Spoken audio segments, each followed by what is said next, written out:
Bouncers, yorkers, in swing, out swing, जो भी delivery आपको चाहिए बुमराह की तरफ चले जाओ। लेकिन यहाँ पे एक थोड़ा सा मसला हो गया है, बुमराह दिसंबर में तो प्लेयर ऑफ द मंथ बन गया, लेकिन उसके बाद इंजर्ड हो गया है। Champions trophy most awaited event था, 8 साल के बाद आ रहा है। अगर वहां पे भी बुमराह ना खेल सका तो इंडिया के लिए हर्डल्स हो जाएंगे, इंडिया के लिए मुश्किल हो जाएंगी। तो बुमराह के अलावा कोई इतना हाई परफॉर्म कौन कर रहा है? कोई भी नहीं कर रहा। कोई भी नहीं कर रहा, सही कह रहे हैं आप। अगर बुमराह के साथ किसी ने दिया होता तो ये फाइनल चैंपियनशिप का ये इंडिया खेल रही होती, ना कि ऑस्ट्रेलिया और साउथ अफ्रीका खेल रहे होते। ऑस्ट्रेलिया के अंदर जाके उसने 32 विकेटें ली हैं। आप देखें ऑस्ट्रेलिया के अंदर ऑस्ट्रेलियन प्लेयर्स की इतनी विकेटें नहीं है। आप पैट कमिंस की बात कर ले, मिचेल स्टार्क की बात कर ले, हेजलवुड की बात कर ले, तो उनमें से किसी की भी 32 विकेटें नहीं। बुमराह वन मैन आर्मी बंदा था। इंडिया की पूरी बॉलिंग जो थी वो जसप्रीत बुमराह के सर पे टिकी हुई थी। शमी वापस आ गया, ठीक है, लेकिन शमी 2 साल, आई थिंक 1.5 साल की इंजरी के बाद वापस आया है। तो अभी शमी उस रिदम में नहीं है जिस रिदम में एक प्लेयर को होना चाहिए। शमी को अभी 8-10 मैचेस लगेंगे, शमी फिर रिदम में आएगा। बट बुमराह जो था वो तो आपका रिदम में चल रहा था, बुमराह जो था आपका वो तो अनबीटेबल चल रहा था, बुमराह आपका अनप्लेबल चल रहा था। देखिए, नो डाउट उसको प्लेयर ऑफ द मंथ भी बनेगा, वो प्लेयर ऑफ द ईयर भी बनेगा।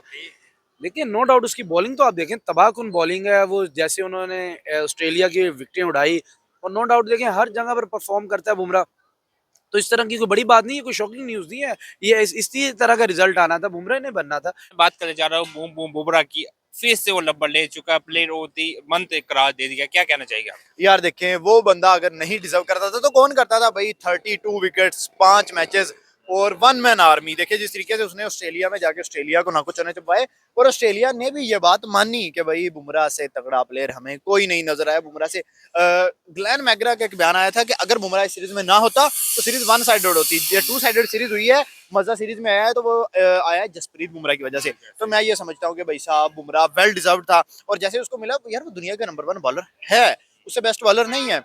Bouncers, yorkers, in swing, out swing, जो भी डिलीवरी आपको चाहिए बुमराह की तरफ चले जाओ। लेकिन यहाँ पे एक थोड़ा सा मसला हो गया है, बुमराह दिसंबर में तो प्लेयर ऑफ द मंथ बन गया, लेकिन उसके बाद इंजर्ड हो गया है। Champions trophy most awaited event था, 8 साल के बाद आ रहा है।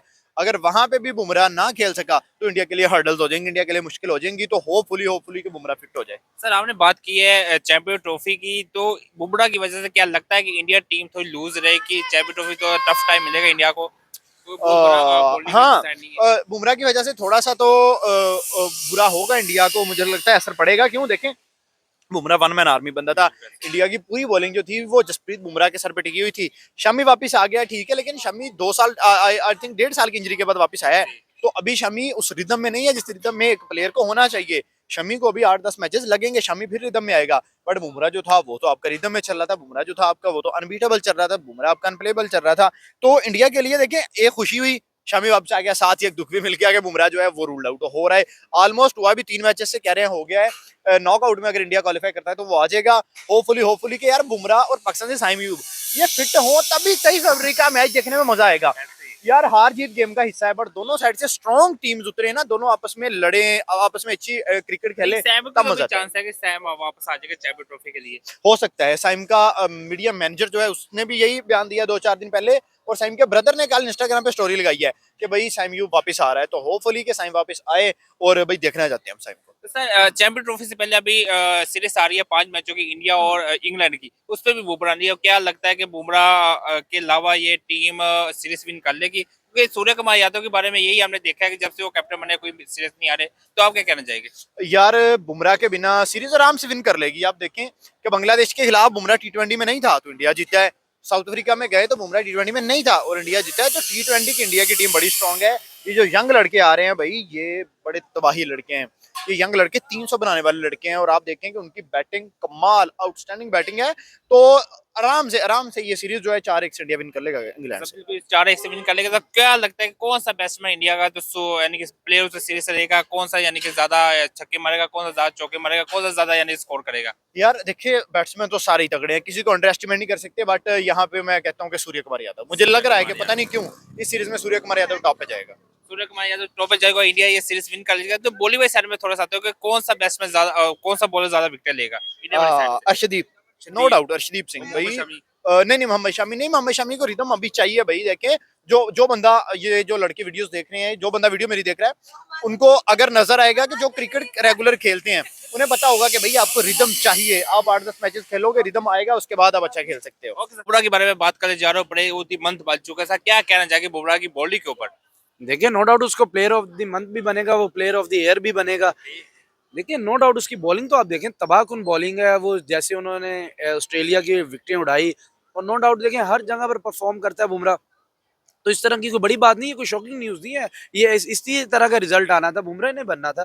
तो कोई बड़ी बात नहीं है, मैं नहीं समझता ये बड़ी बात है। जिस तरह की उसकी परफॉर्मेंस है, तो वो तो आने वाले 5 साल तक भी हर महीने का प्लेयर ऑफ द मंथ बन सकता है। ओके सर, आपने बात की, बिल्कुल सही बात की। अभी एशिया चैंपियन ट्रॉफी में बुमराह नहीं है, तो क्या लगता है कि बुमराह की वजह से टीम इंडिया को थोड़ा सा लॉस होगा? थोड़ा सा नहीं भाई, 50% उनकी बॉलिंग की कमर टूट गई है।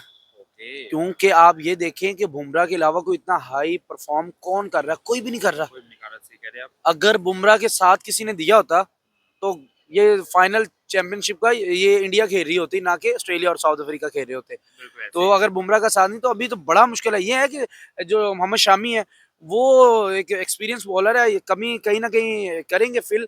लेकिन अगर शामी और बुमराह साथ में होते सिराज, फिर इनका कॉम्बिनेशन कॉम्बिनेशन कैसे बनेगा, ये बहुत बड़ा सवालिया निशान है। बैटिंग उनकी नो डाउट आप जिसको भी खिला दें वो बैटिंग कर लेगा, ओके बॉलिंग में उनको प्रॉब्लम है। चैंपियन ट्रॉफी से पहले अभी 5 मैचों की सीरीज आ रही है इंडिया और इंग्लैंड की। सर उसमें भी बुमराह नहीं है और सूर्य कुमार यादव जब से कैप्टन बने कोई सीरीज नहीं आ रहा है, तो क्या लगता है ये सीरीज निकाल लेगा इंडिया? बड़ी मुश्किल है, ओके, बड़ी मुश्किल है। देखिए बुमराह नो डाउट आपको तीनों फॉर्मेट में खेलता है और परफॉर्म करके देता है, और आपको देखिए 6 पे 6 भी चाहिए हो तो वो नहीं बनने देता, इस तरह का बॉलर है। तो नो डाउट कमी की तो बहुत महसूस होगी, बट ये है कि इंडिया अब अपना बैटिंग में जहां पर वो 200 पहले करता, 230-40 करने पड़ेंगे, यानी कि 25-30 रन उनको ज्यादा करने पड़ेंगे बुमराह की गैर मौजूदगी के अंदर। अगर बुमराह जब होते थे तो 200 क्या 170 भी कर लेते तो विन कर लेते थे, लेकिन अब बुमराह की कमी बहुत महसूस होगी। और इतना मुश्किल भी नहीं है, लेकिन विन कर कर लेगा भी, मेरा ख्याल है 50-50। 5 मैचों की सीरीज है। सूर्य कुमार यादव मैंने बात की है जब से कैप्टन बने हैं अभी तक कोई भी सीरीज नहीं आ रहे। और पता मैच एक दो जरूर लूज किया, लेकिन सीरीज अभी तक कोई नहीं आ रहे। उसमें हार्दिक पांड्या भी है, रिंकू सिंह भी है, यानी कि काफी स्ट्रॉन्ग टीम बनी है। तो क्या ये टीम यानी कि सीरीज विन करेगी 3-4-2-1 से या 3-2 से? सीरीज विन मैं भी 50-50 पे जा रहा हूँ। कोई इतने अच्छे नहीं रिजल्ट मेरे नहीं देखने को आएंगे, तो क्योंकि आप देख लें कि प्रॉब्लम काफी है। पता नहीं रोहित भी खेल रहा है कि नहीं, वो ओ भी सॉरी रोहित तो है ही नहीं बल्कि। लेकिन अभी यहाँ पर ये प्रॉब्लम आएगी इनको कि बॉलिंग के अंदर अभी क्या कौन लेके आते हैं। मोहम्मद शामी आ चुकी है, हार्दिक पांड्या आ चुके ठीक है, हैं। नहीं वो तो हार्दिक पांड्या तो लेकिन बुमराह की प्लेस नहीं मुझे नजर आ रही, इस वजह से पूरी टीम मुझे लग रही है कि नहीं है। चलिए एक ओके सर, बुमराह सरकत आ जाए इनके। चलिए मैं लास्ट आपसे सवाल करूंगा। ये जो सीरीज आ रही है 5 मैचों की, इसमें मेन होता मैच, मेन होता जो सबसे यानी कि इंग्लैंड को man of the series man of the match कौन होगा क्या? Man of the series, man of the match इस टूर्नामेंट के अंदर जो 5 मैचों की सीरीज है कौन रहेगा? देखिए इसमें ज्यादातर अगर मैं बैटिंग के लिहाज से देखूं तो मुझे इंडिया की तरफ से कोई नजर आ रहा है, तो मुझे ऐसा लग रहा है कि जैसे कि अभिषेक अभिषेक मुझे अभिषेक शर्मा। अभिषेक शर्मा मुझे लग रहा है। और संजू सैमसन को भी ना आप भूलिएगा, लगातार 2-3 100 लगाने के बाद वो आएगा। श्रीलंका के आप लोगों को पता है किस तरह की परफॉर्मेंस उसने दी थी। तो मुझे ख्याल है इनमें से कोई बनेगा, यानी कि इंडियन टीम में से कोई मैन ऑफ द सीरीज और मैन ऑफ द मैच बनेगा अगर इंडिया मैच जीते तो। और मैं बात करने जा रहा हूँ बुमराह के ऊपर जो प्लेयर ऑफ द मंथ बन चुके हैं, सर क्या कहना चाहेंगे? देखिए जिस तरह की उसकी परफॉर्मेंस रही है उसका बनता भी था बन जाना। देखें बॉर्डर गावस्कर के अंदर, ऑस्ट्रेलिया के अंदर जाके उसने 32 विकेटें ली हैं। आप देखें ऑस्ट्रेलिया के अंदर ऑस्ट्रेलियन प्लेयर्स की इतनी विकेटें नहीं है। आप पैट कमिंस की बात कर ले, मिचेल स्टार्क की बात कर ले, हेजलवुड की बात कर ले, तो उनमें से किसी की भी 32 विकेटें नहीं है। इंडिया को अकेला लाइनअप जितना उसने मतलब जिस तरह से खेला है उसका साथ देने वाला कोई नहीं था, नहीं तो इंडिया ये सीरीज भी जीत कर आता। लेकिन आप देखें कि ऑस्ट्रेलिया के अंदर जाके उसने जिस तरह का परफॉर्म किया, प्लेयर ऑफ द मंथ उसका बनना बनता था वैसे भी जिस तरह की उसकी परफॉर्मेंस थी। अभी बुमराह चैंपियन ट्रॉफी के अंदर नहीं है, इंडिया टीम के अंदर नहीं है। अब क्या लगता है इंडिया टीम के ऊपर तो प्रेशर होगा सिर्फ एक बॉलर की वजह से? देखिए मेरा ख्याल है ये बहुत बड़ा प्रेशर है इंडिया के लिए, अगर इंडिया इसको सस्टेन करता है। देखिए मोहम्मद शामी का वापस आना, अभी हमें पता चलेगा इंग्लैंड सीरीज के अंदर कि शामी की फॉर्म किस तरह से है। उसके बाद सिराज ने जो ऑस्ट्रेलिया के अंदर किया, नो डाउट मुझे तो वैसे भी वो उस तरह से up to the mark player को कभी लगा नहीं, ठीक है। लेकिन बुमराह का ना होना इंडिया के लिए बहुत बड़ा सेटबैक है। अब देखते हैं उसकी जगह पे अर्शदीप को लेकर आते हैं या मतलब कोई और को लेकर आते हैं, अच्छी तराना है उनके पास, तो मतलब जिसको भी ले आएंगे नो डाउट वो अच्छी रिप्लेसमेंट होगी, लेकिन बुमराह नहीं होगा। आप, मैं कहता हूँ बुमराह की जगह आप 10 प्लेयर डाल दें, उसके बाद भी आप कहेंगे ना तो आप कहेंगे यार बुमराह नहीं है, मजा नहीं आ रहा, ठीक है।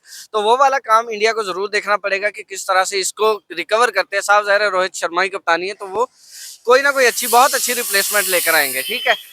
तीसरा प्लेयर कौन हो सकता है ये हमें समझ नहीं आ रही है। एक तो सिराज है, दूसरा देखिए शामी हो जाएगा, तीसरा बॉलर उनके पास कौन सा होगा और रिप्लेसमेंट एक मतलब बेंच के ऊपर कौन सा बैठा होगा, ये एक कुछ क्वेश्चंस हैं जो हमें देखने पड़ेंगे। लेकिन जहां तक आपने बात की कि ये सेटबैक इंडिया के लिए, तो डेफिनेटली बहुत बड़ा सेटबैक ओके सर, मैं थोड़ी बात करना चाहता हूँ इस चैंपियन ट्रॉफी से पहले अभी 5 मैचों की सीरीज है इंडिया की इंग्लैंड के साथ। क्या लगता है इंडिया वो सीरीज विन कर लेगा? क्योंकि मोहम्मद शामी नहीं है, अलबत्ता टीम तो काफी स्ट्रॉन्ग है। सूर्य कुमार यादव कैप्टन बन चुके हैं, जब से कैप्टन बने आता कोई सीरीज नहीं आ रही, तो क्या लगता है ये भी सीरीज विन कर है। लेगी? मैं 100% श्योर हूँ इस चीज के ऊपर के देखें बुमराह उसमें नहीं है, लेकिन वो T20 सीरीज है, घर के अंदर खेल रहे हैं, ठीक है। और स्काई जिस तरह का कैप्टन है वो T20 को तो आराम से जीत लेगा। मैं ये नहीं कहता कि मतलब व्हाइट वॉश होना, मतलब इंग्लैंड व्हाइट वॉश हो जाएगी। आप जॉस बटलर को अंडर एस्टिमेट नहीं कर सकते हैं। इसी आईपीएल के अंदर वो 2 सेंचुरियां लगा के गया है पिछले साल, ठीक है, इन्हीं पिचेस के ऊपर। तो भाई डेफिनेटली वो मतलब सेंचुरी तो हो सकता है, हम उसके बल्ले से भी देखें। तगड़ा होगा। हाँ, मुकाबला तगड़ा भी हो सकता है, आप 40% चांस जो है वो इनको देंगे, ठीक है। लेकिन दूसरी तरफ मेरा नहीं ख्याल के इंग्लैंड सीरीज नाम करेगा अपने। एक आधा मैच, हद 2 मैचेस इंग्लैंड अपने नाम करेगा। हो सकता है इंडिया मेहमान नवाजी करते हुए पहला मैच ही उनको दे दे, जो कि आमतौर पे ये करते हैं। लेकिन सीरीज जो है वो इंडिया के नाम रहेगी और डेफिनेटली इंडिया के इंडिया 3-2 से या 4-1 से विन कर लेगा इजिली। तो आपको क्या लगता है इस सीरीज के अंदर सबसे जो खतरनाक बैट्समैन है इंडिया की तरफ से कौन रहेगा? मेरे ख्याल में संजू सैमसन, क्योंकि उसका एक्सपीरियंस बहुत ज्यादा है। वो 7 साल का उसका कोई एक्सपीरियंस है आईपीएल का, ठीक है। और उसके बाद जिस तरह की उसकी परफॉर्मेंस रही है, आप देखें पहले बांग्लादेश और फिर साउथ अफ्रीका के अंदर, ठीक है। 2 बैक टू बैक सेंचुरीज है उसके नाम पे, 2 सेंचुरीज और 2 डक, ठीक है। मतलब या संजू जीरो है या हीरो है, ठीक है। तो मेरे ख्याल में वही चलता हुआ हमें दिखाई देगा, ठीक है। हाँ, अगर आप दूसरी तरफ बात करें तो हम अभिषेक शर्मा है, उनके पास तिलक वर्मा है, स्काई है, तो ये नो डाउट बड़े नाम है। आपने एक प्लेयर का पूछा था, मैं संजू सैमसन के साथ जाऊंगा। Okay sir, thank you.